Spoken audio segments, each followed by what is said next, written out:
Hey everyone, welcome back to Before You Knew Me. Today we are sitting down with Stacey Salyer, and trust me, you're going to want to hear her story. Imagine being a teenager and suddenly you're taking care of your family because your mom is fighting a serious illness. That was Stacey's life. Now fast forward a bit, and she's almost 49, looking back on all she's been through and the mountains she has climbed. It is a journey that has had its fair share of tough times. But man, has it shaped her into who she is today. Stacey's here to share the ups, the downs, and everything in between. So grab your favorite snack, get comfy, and let's dive into Stacey's world and see what it's all about. Anybody who does not know Stacey, you've been missing out. And so I'm so glad you're here today to listen because she has quite the story of a journey for us. And so Stacey, go ahead and introduce yourself and tell us a little something about you, and then we'll get going. Okay. Well, hi, welcome. Yeah, thanks for having me. I'm so excited, and I think it's so cool that you're doing this podcast. I know when I saw you first announce it online, I love the name of it, and I think it's just really cool how you're sharing people's stories throughout the world. So, for those that don't know me, I'm Stacey Salyer. I live in Washington State, way up in the corner by Canada, the beautiful Pacific Northwest. We're less than 20 minutes to the ocean and less than probably 20 minutes to the mountains. So it's a beautiful, pristine spot. And I've lived here most of my life. I was born in California, but my parents moved up here when I was a toddler. So um, I just turned 49. So I'm in my last year of my 40s. And I have three awesome children and two bonus girls by marriage. Yeah, I've got a couple dogs, and yeah, that's about it. It is not even close to about it. Well, I'll let that's you. probably true. I'll let Yeah. you that way. Thank you. Yes, because we do have a story to get into, and it's incredible. Like, because everybody doesn't get to experience the calls that we had before this, but I already have a really good idea from knowing you for quite some time, and then the call that we had prior to this. But honestly, Stacey, I'm just gonna let you take it. I mean, let's start from your childhood and those early memories, and just discussing kind of a little bit about life, of how it has really impacted you and shaped you into who you are today. So we'll start at the beginning, like any good story. All right. So dialing back 49 years. Yeah. So like I mentioned in the very beginning, I was born in California. Both my parents grew up in the Bay Area. They met when they were like mid 20s. And my dad was actually in Vietnam. He was in the Marine Corps. So he was actually drafted into Vietnam. Yeah, which is wild in itself. Yeah. There's a lot of stories around that. That was in the mid 60s. So 65, 66, he was drafted. Anywho, there's kind of a funny story of how he was actually drafted into the Marine Corps, but Tell us. Can we hear it? Yeah, it's one of those good stories. So supposedly he'd actually signed his deferment papers. So those that don't know the history of the Vietnam War, is there was a draft going on, and if you were a full-time student in college, you signed deferment papers, but I guess they were lost. Mm-hmm. And so he had to show up. His number was pulled, so he had to show up to the draft. And they showed up, a bunch of guys in this big building. And this drill sergeant guy comes out and says, okay, in front of you at your desk, there's a piece of paper. I need you to fill it out. You have 10 minutes and I'll be back. Well, in front of them was the paper, but there were no pens anywhere. And my grandpa, if you kind of dial back a little bit further, he was famous for always carrying, he wore a button-down shirt every day of his life, and he had two pockets. He always had a little notepad and a pen. And so he taught my dad, always carry a pen and a notepad with you, because you never know when an idea might strike you or you might need. So my dad had a pen on him and he filled it out. The guy next to him was like, hey, can I borrow your pen and fill it out? And so there was like a few guys in the room that filled out their paperwork. Yeah. So the drill sergeant comes back in, and also I should ask, can I swear on this podcast? If you need to. Okay. Remember, it is the Marine Corps. But anyway, So the drill sergeant guy comes back in and he's like, okay, who filled out their form? And, a few guys, including my dad, raises, their form and hands. He's like, all right, all you effers, stand up. You guys know how to get shit done. So you're in the Marines. The rest of you pansies are in the Navy. Oh my God. And that's the story. So he was drafted into the Marine Corps, which was hot and heavy in the mid 60s in Vietnam. I mean, if anybody knows the history of the Vietnam War, I mean, you were pretty much trained up, you were given a gun and you were told, good luck. Hope you can make it for 12 to 13 months on your tour. So, during that tour, he actually did encounter hand-to-hand combat and warfare, earned 3 Purple Hearts. The third one actually sent him home on his 12th month of his 13-month tour. He spent 18 months in the Oakland Naval Hospital rehabilitating. He had several surgeries on his shoulder, his hand. He lost most of his calf muscle in his left leg. Basically, it was from a landmine that he and his crew encountered. So, wow. Yeah. So quite a bit of survival from there. If you can imagine being raised by a retired Marine who then became a cop.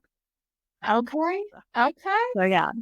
I'm definitely it is relevant to just the early childhood. Honestly, it's I can't imagine.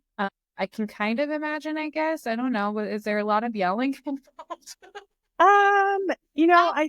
I think there's a lot, and it could, again, it could go with the generations, right? Because the boomer generation, the way that they were raised, being in hand-to-hand combat at the age of 20, 21, seeing your best friends around you die, you not dying, because when the landmine incident happened, it was, of course, the middle of the night. They were crossing a rice field. And his best friend, Doc, saved his life, was able to tie up his leg and wait for the chopper to come in at dawn. I mean, it's truly like a movie. No kidding. So you have parents, right, that have their own life experiences that then parent to their life experiences. So I wouldn't say that. I mean, my dad he's a great dad, but I wouldn't say it touchy-feely, like, like, oh, come here, let me give you a hug, like, I love you type person. And I don't know if that's just him or just his experiences that he had. So absolutely. Probably a variety of both. Yeah, absolutely. Yeah. And then there's more to this too. Yeah. So then my mother, my mom was the opposite of a Marine. Very, very loving. Correct. They do. Totally. Yeah. So my mom was, very outwardly loving, that I love you. So anyway, long story short, I'm the oldest of 3. So there's me, my brother and I are only like 15 months apart. And then my sister, the baby, she and I are 6 years apart. Okay. So my mom always wanted to have a large Catholic family. My dad was fine with 2. And then I guess my mom convinced him to have the third. So she was the baby. But so, birth order, firstborn, and then, there was a second and third. But my mom primarily actually was a stay-at-home mom. She actually was a trained bookkeeper, didn't have a degree in accounting, but very proficient at it. So did work outside the home a little bit, but I was born in the mid 70s. So then, the early 80s with inflation and stuff, it just made more sense for my mom to stay at home. Sure. And take care of us and do all that. So my mom was kind of a hippie, actually. Looking back, it's funny because, growing up, it was annoying. Like we didn't get Doritos, we didn't get ice cream or soda. My mom had this beautiful, huge garden and she canned all of her goods. So we had, when she made spaghetti sauce, she went to the pantry and got the canned tomatoes that she had canned. And everything was very fresh and pretty much organic, really. And our very much what are those TikToks that have gone around? The ingredient household. Oh, so if you, Yeah. So if you I wanted guess like, hey, with you telling me your mom's a hippie, I guess I'm a hippie too. right. I know. Yeah. It's come back around. It's like Yeah. it's in style again. But yeah. So if we wanted a sweet, we'd either have to make chocolate chip cookies or we would steal just the chocolate chips and have like a Yeah. handful of chocolate Yeah, chips. that's So cute. yeah. So growing up that way, again, my mom like made bread and made meals all the time. And if we wanted sweets, she would bake them. And that was great for me because she taught me how to cook at a very young age and how to bake. And I really enjoyed baking. That was my most favorite. Yeah. Oh, I love Yeah. that. I love that you get to have those memories with Mhm. her because one thing that I do every year for my family is it started a long time ago and it became a thing. And so we do cookies, sugar cookies every year for Christmas. And Mhm. all the kids I can get rounded up, they come and they decorate the cookies. And last year, I think I made 700 sugar cookies. Oh, wow. No exaggeration. Because what we do afterwards is we package them all up, and then we take them around the neighborhoods in my brother's, bus, his Christmas bus that they decorate, and we go hand out Christmas cookies, and that is, like, the one thing that keeps me doing this is the memories that hopefully they'll be able to keep for the rest of their lives. That's awesome. Yeah. Wow. That's a lot. That's a lot of cookies. Well, I mean, you have to compensate for my family wanting to take cookies as well as being able to share a few with the Yeah. other people. But Yeah. but yeah, and even amongst all of this, it's even more special that you have these memories with your mom because I know that, even when you were just 10 years old, was it that she kind of started developing this illness? Correct. Yeah. So the weird thing is I don't remember timelines as well. My sister seems to have them memorized to like the 10th degree. In fact, when she and I will get together, she'll say, Yeah. "Oh, don't you remember this or that?" I'm like, "Not really. Maybe, maybe it's still trauma. It's probably like locked in there." Um, and that's okay. I'm 49 now. Whatever. Like, we'll just move on to the rest of the half of my life. Right. Um, for long story short, she had a rare blood disorder. So it was called 5Q syndrome. It wasn't super common to come down with in that age of your life. I guess it's more the research that I've done, it's a little bit more common later in life, like later 50s, 60s. Uh, but that's what she had. So um, her hematocrit would become very low. So everyone has a hematocrit number. I think your normal number is like 45, 50. This just has to do with like blood cells and such. So her red blood cell count it would be too low. So in the beginning, she would get blood transfusions about every 2 months, 2.5 months, and it would kind of give her like a boost of energy. Oh, Um, and we could always tell like when she got a blood transfusion, she would feel better yeah. and and all that. So again, this was in the 80s. So again, not a lot of research, and we lived in a pretty rural area. I believe she saw some specialists in Seattle, but we live like an hour and a half north of Seattle. So, her doctors did the best that they could for the information they had. But the blood transfusions over time started to have become more frequent. So it went from like 2.5 months to 2, and then 6 weeks, and then it got to a point where she was getting them like every 2 weeks. She had ports installed like directly, like a thing. I don't know. I just remember like this plastic thing. Iron Man part? Well, I think it would just like go directly into like because her veins started to get so bad. I mean, Oh, um, yeah. And so just, her body, like over time, she contracted some infections from the port and all that. But you never really, like, nobody would have known that she was sick unless you knew she was sick. Like, she didn't look sick. yeah. Um, and she just kind of kept on going about her her life, doing her thing and trying to be as normal as possible and create Right. as normal possible lives that we could. Of course, being the oldest, you naturally take on a leadership role. I think most firstborns do. I know like my firstborn does. He's almost like a mini me, except he's not mini. He's 6'2". Um, yeah, he's a big mini. Uh, And so I think, we just kind of naturally take on that role. And then, with the age difference between my sister and I, there was definitely a huge age difference. So I very naturally took on a leadership mom type role with her. My brother and I only 15 months apart. So mostly I was just a bossy older sister, I think, to him, because we were only a year apart in school. Yeah. So for him, I would try and boss him around and he would just say, whatever, leave me Right. alone. Right. But yeah, definitely And took on. was it a matter of when she got really sick? Like, because your parents separated, and that also played a really big role in your life as Mhm. well. They did. I do remember sixth grade that they lived apart. They became legally separated so that my mom would always have medical benefits. So they never got officially divorced. Okay. Um, and again, I don't know. I think it was just a family thing. I don't know that it was necessarily like the 80s thing, but my family was very much like, oh, we just don't tell people. We don't really talk about your mom's illness. We don't talk about being separated. And so it was almost like I grew up in this weird dynamic of shame about my mom being sick.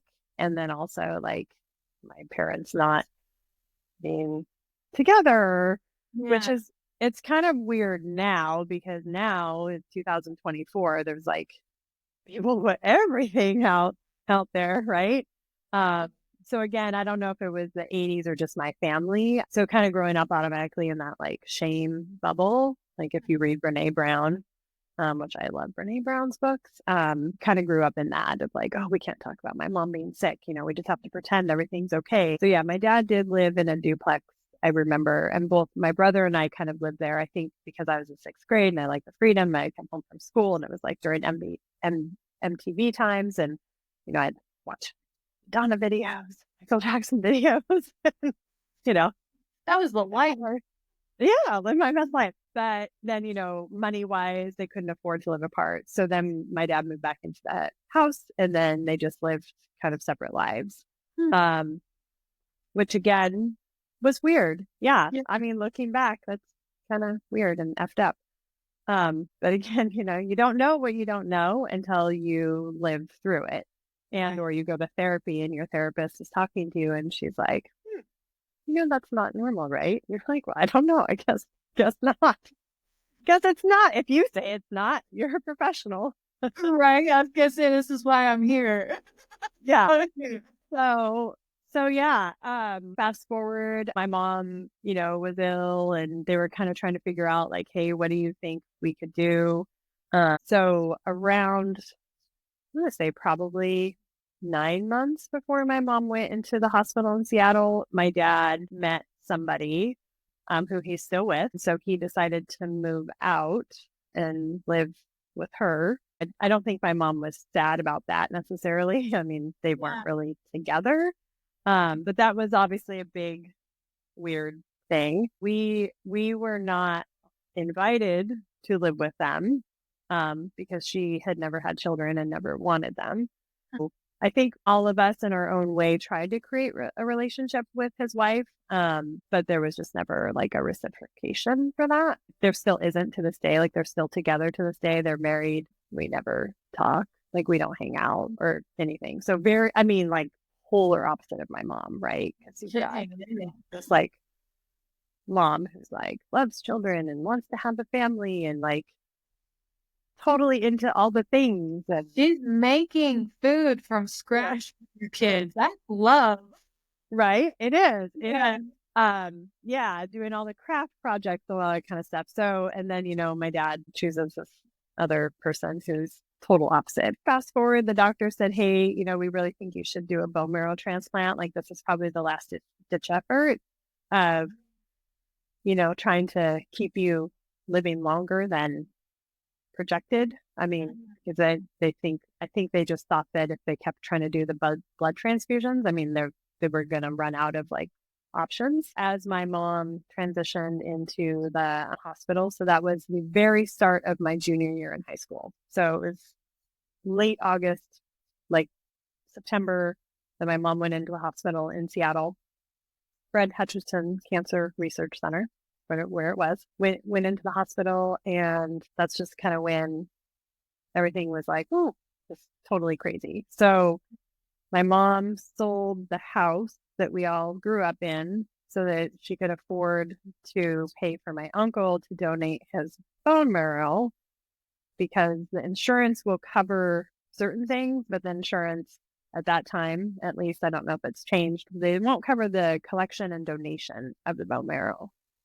So we had to have cash for that. And so then she got an apartment that we, as kids, moved into. She did that actually before the going into the hospital. And we had never lived in an apartment. I think it's almost kind of funny now. I mean, because I've done, property management for 20 years. When I first moved in, I'm like, oh, there's a light bulb out. Like, do we call the office? Do they come replace that?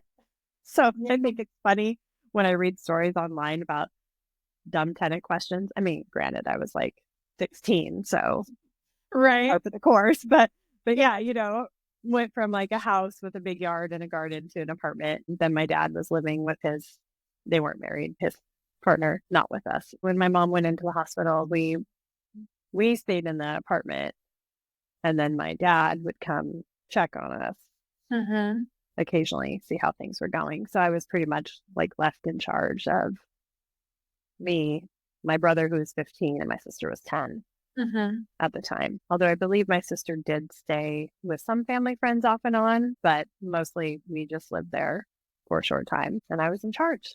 And then, so while my mom was in the hospital, when she entered, they determined that she had kind of more leukemia type issues. So usually I'll just tell people that she passed away from leukemia just because it's easier to explain than the long story. But yeah, so they had to do like full radiation and chemotherapy. And she was like in one of those bubble rooms. And that was kind of, I don't think it was so bad for me necessarily, but my sister again was only 10, very traumatic. The whole thing was very traumatic, I think, for all of us in our own way. Absolutely. But, yeah. Yeah. I mean, gosh, I'm 33 and I still feel like a kid so many times, right? Like, I can't imagine being 16 and having to really take on that role.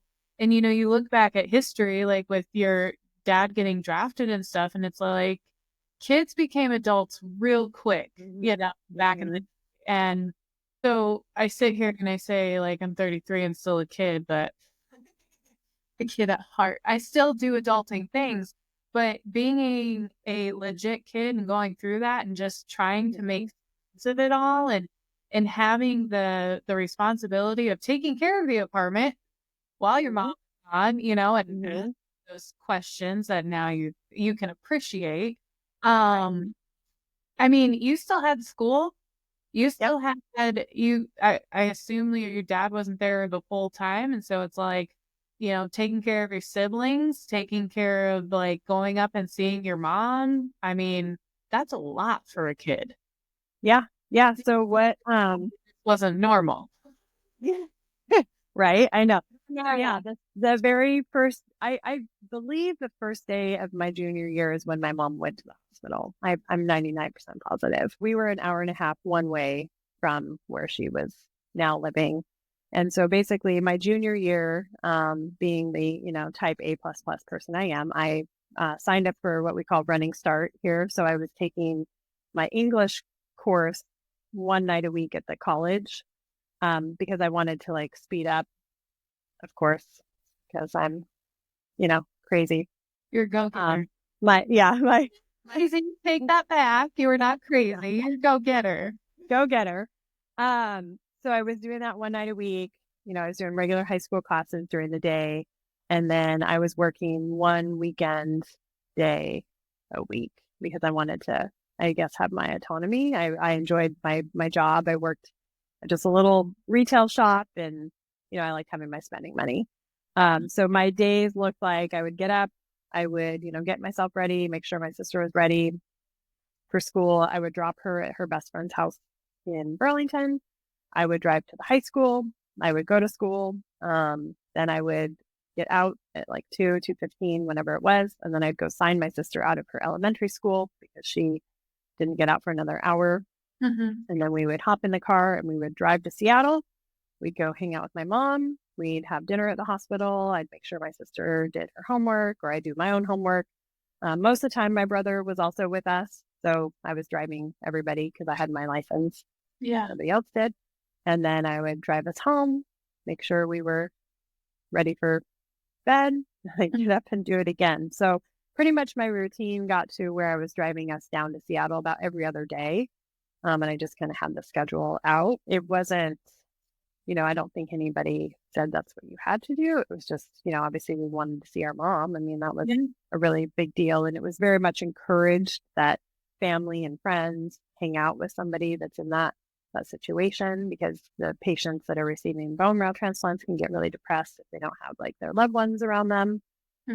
So we were doing as much as we could to see her. And then, over time, it just kind of became routine. So it was looking back, it was very like kind of effed up to the fact that here I was like kind of in charge of all of this, and in charge of my sister, really. I mean, she was 10. Like, I wasn't even a mom. I didn't even necessarily want to be a mom, but here I was in this role. And, as my mom progressed, so kind of how it works is, they kill off all your bone marrow, then you get a new, you get a transplant, and that the transplant did work, but I think, her body was just so kind of worn down. She was 45 at the time. And statistically, they say that every year you go over 40, your statistics of surviving a bone marrow transplant diminish. Basically, her organs started to shut down and she essentially died of liver failure. Over time, it got harder and harder to like get my sister like in the car to go see my mom, because she wasn't like our mom, like toward the end, she was very swollen and no hair. And No, absolutely. yeah. But anyway, so I've never cried on a podcast. So Tell the people I warned you, Stacey. Tell the people I warned you. I know. So It's a lot to unpack, man. yeah. So, yeah, but that's, yeah. So just, I think over the years, what has impacted me the most, or what I like, some of my most just like messed up stories or like messed up memories of it was Thanksgiving. So my mom was in the hospital on Thanksgiving, and I my dad and his partner, his now wife, chose to go have Thanksgiving with some friends. And so I, was like, well, we gotta, we want to go see mom, like it's Thanksgiving. We're not gonna go have Thanksgiving with people we don't know. So seriously, like it was me, my brother and sister, having like a Thanksgiving meal in the cafeteria. And I think like, I think that once I had my kids, I was like, oh my gosh, like that's so horrible. Yeah, because you're to the point to where it's like, I know you told me it's like you were your mom's age, and you have these kids that you're taking care of, and then you really put yourself into that perspective of, Yep. it's where you were. And Yep. that's that perspective of being able to see it in your own family and just kind of putting them into your shoes and whatnot, like that makes it really hard to see, Yep.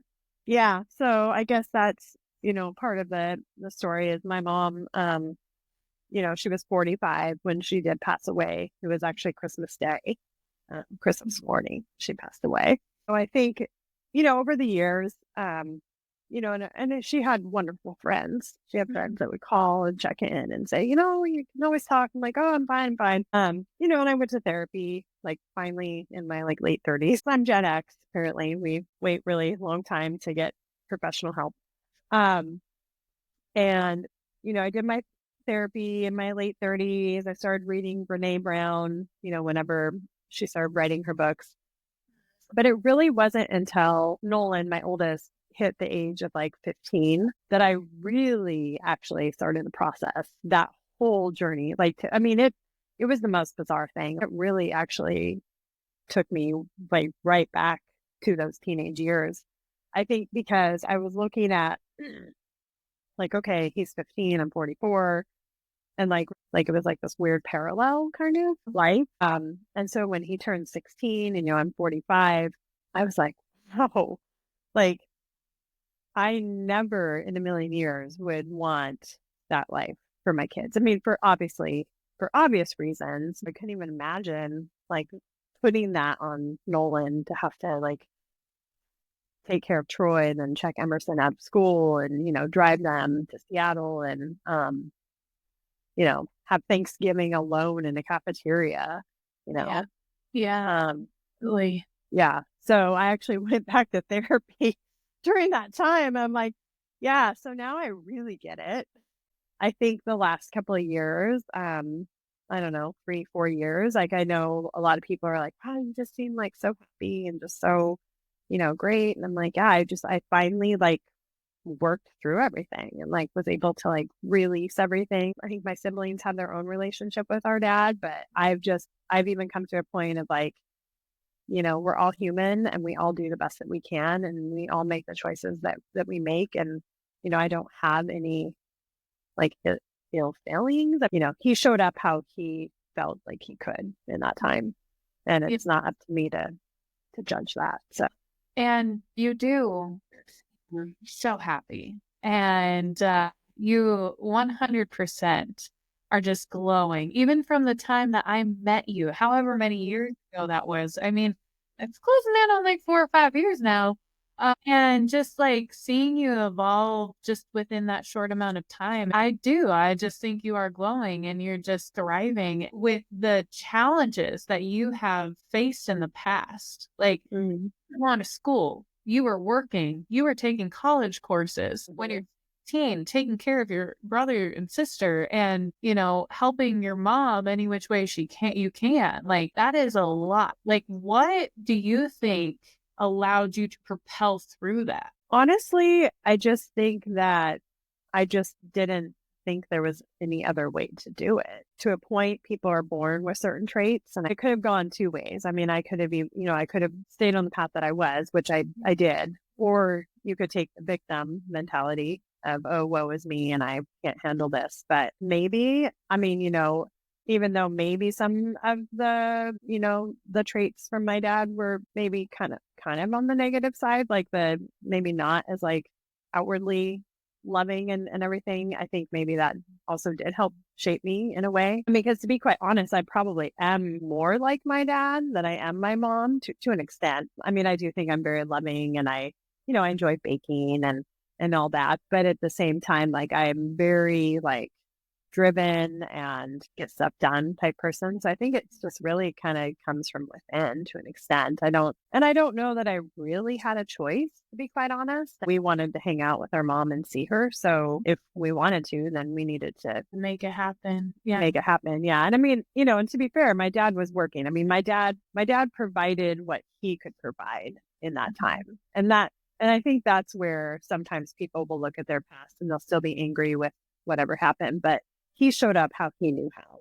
And Yeah. he showed up by providing financially and making sure that he was still working and that the bills were being paid and that we did all have places to live. Because eventually we did all go live some other places, temporarily moved out of the apartment, um, before my mom passed away. So, he showed up how he knew how. And, I can't blame him for that.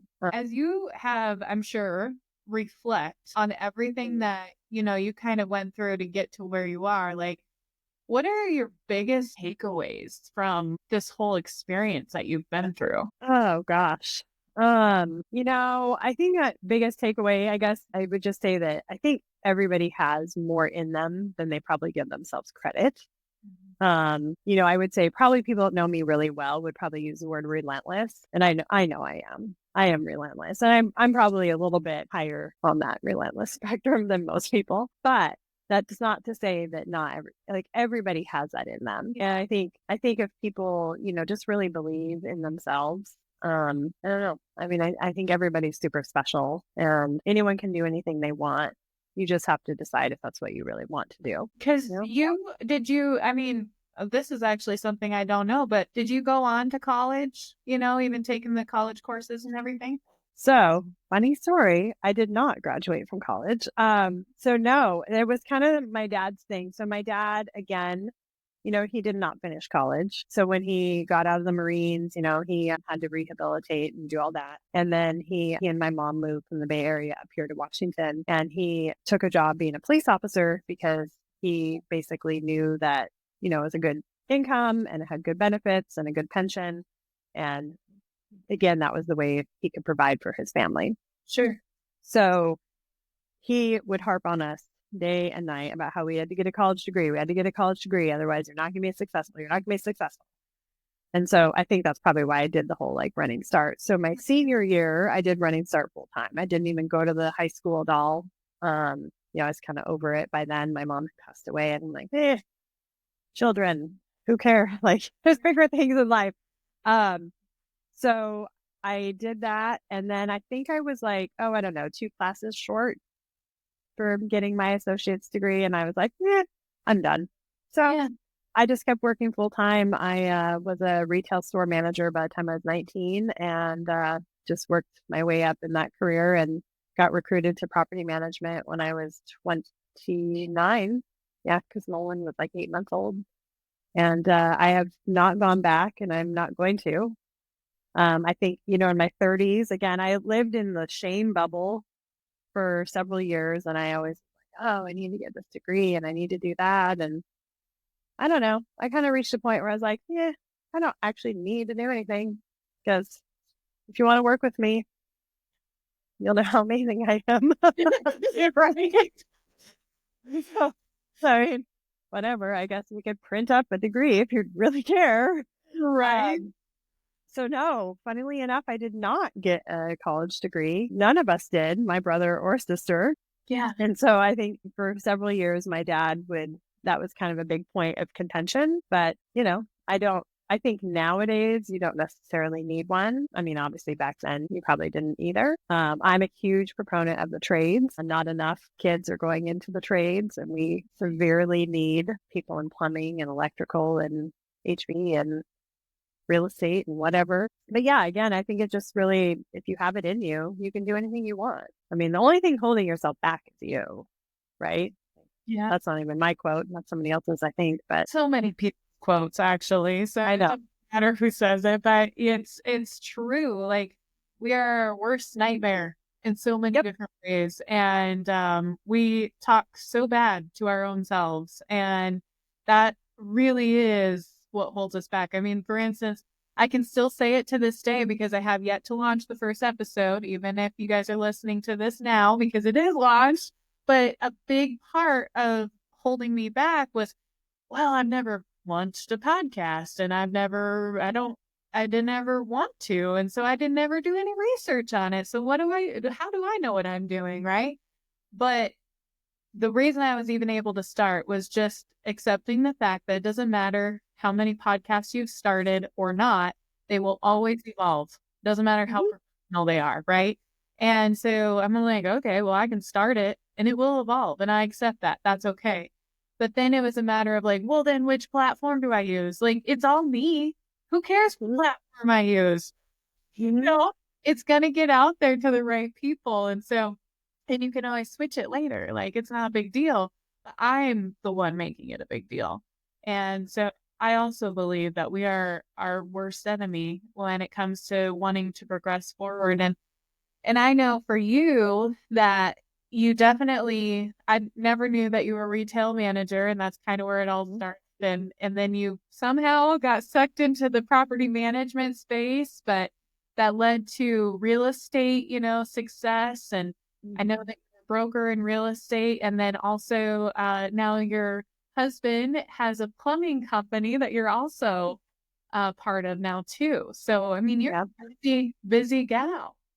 Yes. Yeah. Yeah. No, So I loved retail. I mean, back in the day, I was working for Gap in downtown Seattle. And I loved it. It was a big flagship location. It was busy. I mean, we did millions of dollars in volume every year. And I got recruited into property management. Distant family friend called and said, "Hey, I need a property manager." And I said, "Oh, I don't even know what that is." It kind of goes back to like living in that apartment at 16, Yeah. thinking they'd come change the light bulb. Yeah.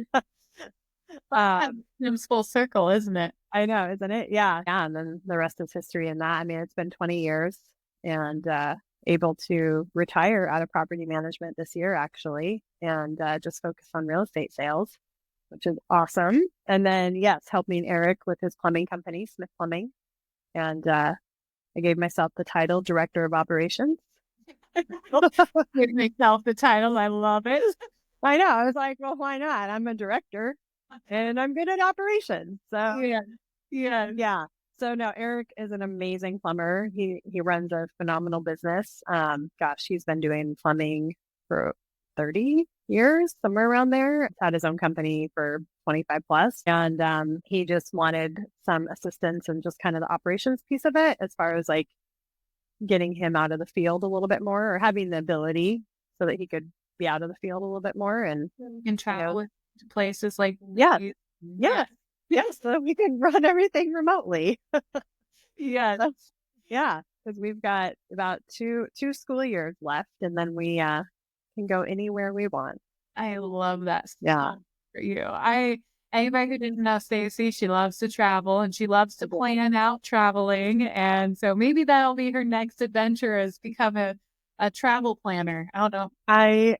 Well, when I was in Belize, actually, I was Googling how do you become a travel planner.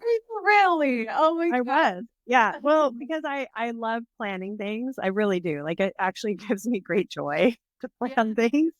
And I do love traveling, and I think it's like that competitive nature in me of, oh, okay, well, what's your budget? And then being able to like finagle things that fit within the budget.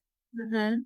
Um, and I really love traveling because I like meeting other people. It's so much fun to go on excursions. Like we met some lovely people from, let's see where, England, Canada, New York, and just such a wide variety of personalities. I met this one guy and he's going to see Taylor Swift in Paris both nights. And I think he saw her in New York City as well. So we totally talked about our Taylor Swift experience. And it's just fun. And I love seeing all the different cultures. Like Belize is such a beautiful country, and there's 4 major cultures there, and it's just I love it. So if anybody wants to hire me to plan their trips or have me come speak anywhere in the world, a variety of things I can speak about as well. So Yes, yeah, I can attest to that. She is a fantastic speaker. If I have to go anywhere, I'm definitely calling you. yes, Daisy, figure this out for me, because that is what I despise. I will do it out of necessity, but I despise it. Like when, for other companies, like they'll be like, "We're planning this event, Drea, you're on the job." And I'm like, no, you know, but I will get it done and I will get it done right. At the end of the day, Stacey, I love how, you just coming on to share this story is so impactful in the way that, guess what? Life doesn't always go the way you thought it should, or in your case, you didn't even know how life was supposed to go. You were living, had to live at the time. And then you've come to this realization of like, wow, that really wasn't normal, and it, definitely laughable for definitely our type of personalities. But there's so many people out there that I know that will be listening that will sit there and be like, yeah, no, I went through some crap too and didn't know it, and just the encouragement of you can go through that crap and still be resilient and keep moving forward to basically being a owner of 3 different companies, and starting another. It's really incredible. I love to just see everything that you do. And as far as like words of wisdom or like parting thoughts that you could give to anybody that's listening throughout your experience and to where you got today, like what would that be? okay. So usually I give 3 pieces of advice, like whenever I speak, and people ask is I will usually say, be open to therapy in whatever form or fashion that looks like for you, whether it's like a religious organization or go to an actual therapist, be willing to look within and see, if it's something you're interested in growing. The other, for business is I do recommend hiring like a business coach or consultant in some form or fashion in some part of your journey. So actually, like I worked with a business coach in 2018-19, and I actually just rehired her, and we're working together again this year because I have some big tasks like getting Mr. Smith out of the field. And you can't go at it alone, right? So like you just surround yourself with other experts. And then I would just say my last piece of advice that I got from one of my amazing friends, Jennifer Stoops, was just always take the meeting, because you never know where that open door or window will lead you. And it doesn't mean that you have to say yes to whatever is presented to you in that meeting, but you may learn something new. You may make a new friend. You may make a new contact in business. I don't know. Maybe you'll have me plan your trip to Belize. So you never know, right? Hopefully you're going with me if I go. Oh, I know I'll go. Yeah. Well, look, yeah, you just need to bring your passport and I will take care of you. That's what I did for Eric. Yeah. Eric literally knew nothing about the trip. I just said, I've got it all planned. We're doing 2 different villages. I've got excursions planned. I've even got your passport. It's in the backpack. Let's go. Let's go. That's awesome. I love that so much. And yes, I really, what I was able to take away from this is just the word of resilience. Like, do the thing and don't be afraid to do it. And we are we talk so badly to ourselves that really is something that holds us back. And, going through everything that you went through and just knowing that it had to be done. We're going to do this and we're going to continue moving forward. It's so inspirational to me, in so many different levels, whether it's business or personal on that. I also know that having that community, whether it be, a form of therapy, whether it be, a business coach, whether it be hiring you to find my next trip. I mean, that's really all part of a community. And it's so beautiful. And that's something that I think in a way could be considered very simple and basic. Right. But at the same token, so freaking powerful. And one thing that people don't think they need, I'm just going to do it myself. Yep. Yeah. No. Yeah. There is no shame in asking for help or, reaching out to others. I mean, I always encourage people, anytime you have a question, and if I don't know the answer, I'm happy to point you in the right direction. Absolutely. Yeah. Well, thank you, Stacey. I'm so coming on and talking to us all about your life. And there's a lot of that I never knew, and I've known you for quite some time. And that's what this is all about, just getting to know people before we knew them. And you and your famous stature, I get to know a bit more of what happened, back behind the scenes. And I just truly appreciate you coming on and sharing that with us and being so vulnerable through that process. And so my parting words for everyone is that if you have a story that you may have resonated with Stacey on, or, something else that popped up into your head that you want to share, please reach out. And I know that we'll have some contact information below for Stacey too, because man, she's an incredible person. If you want to go travel somewhere, I know she's going to take care of you. You got real estate needs, she's there for you. Yep. Absolutely. Thank you so much for having me, Drea. You're awesome. And I love your podcast. And I love you. And I love you too. You're the best. Yeah. Thank you, guys.